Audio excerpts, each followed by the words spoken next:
নমস্কার সবাইকে। শুভ সকাল। সকাল সকাল উঠে দেখি মাঠে ধান ফেলা হবে।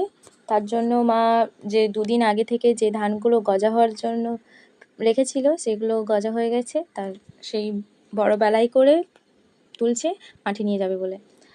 নিচে যে নেট বিছানো আছে, তো সেই নেটের ভেতরেও না ধানের গজাগুলো ঢুকে গেছে, তো সেইগুলোকে আবার ছাড়াতে হচ্ছে। তাই বসে বসে আমি আস্তে আস্তে ওইগুলো ছাড়াচ্ছি, যাতে না যেন গজাগুলো ভেঙে যায়।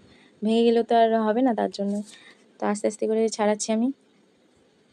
সুন্দরভাবে হয়েছে কিন্তু গজাগুলো দেখুন কত সুন্দর হয়েছে, পারফেক্ট। এর থেকে বড়ও লাগবে না, এর থেকে ছোটও লাগবে না, এরকম হলে হবে।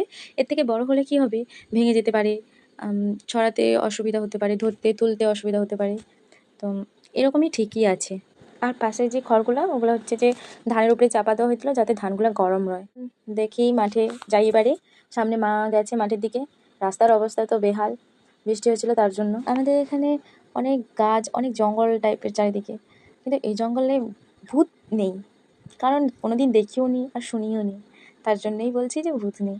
তার মধ্যে যেতে যেতে কার দর্শন পড়ে গেল খাবার খুঁজেতে জঙ্গলের মধ্যে। সাপটা কিন্তু মোটা আর অনেক বড় আছে। প্রথম তো আমি দেখতে পাইনি ওকে, ফোনের দিকে আমি চুপ করে করে যাইনি, হঠাৎ দেখি না ও পাশে খাওয়ার খুঁজেটি। একটু ভয়ও ঠিকটিও উঠছি আমি।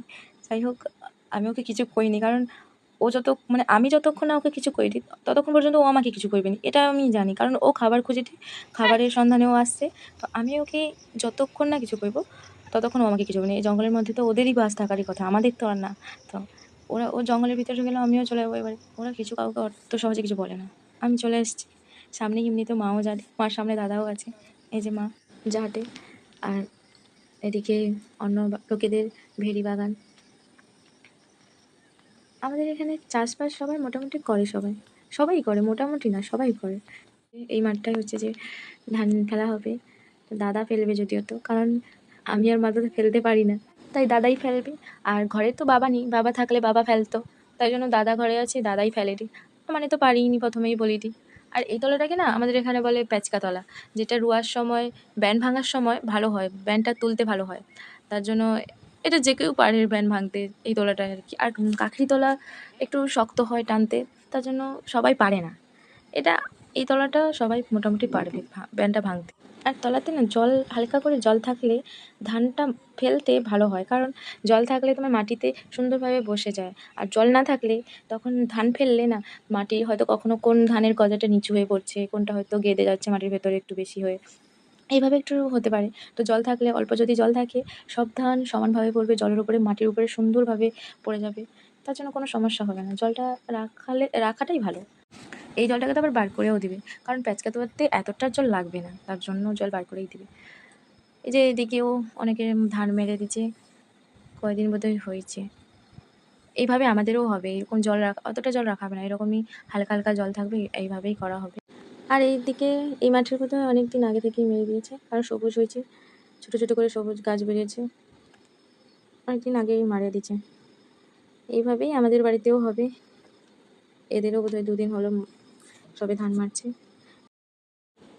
চলে এসেছি পরের দিন সকালে মাঠে, কারণ আগেই দেখেছিলাম যে মাঠে অনেকটাই জল আছে, সেগুলো বার করে দিতে হবে। তো ওই জল সকাল থেকে মা এসে অনেকটা বার করে দিয়েছে, মানে অনেকটা বলতে পুরোটাই বার করে দিয়েছে। আর এই যে খালাগুলোর যেটুকু জল আছে, এটুকুই হচ্ছে যে আমি আর মা করে আবার আসছি এগুলো বার করে দিতে। মা তো সকাল সকালে এসে করে পুরোটা বার করে দিয়েছে। আমি আগের দিন কয়ে রাখছি যে যখন আসবো আমাকে ডাকবো, একলা আসবারই আমি আসবো তোমার সাথে।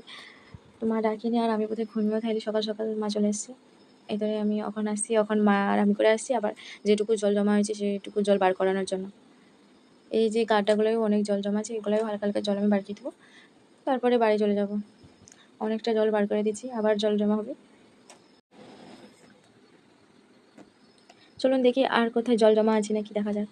আর পাশেই দেখি আসি যে একটা গাড্ডা আছে, যেটা খালা আছে, যেটা জল জমা আছে, সেটাও বার করে দেবো। এই এটা থেকে একটু হালকা করে জল বার করে দিই, তারপরেই হচ্ছে যে বাড়ি পাইব।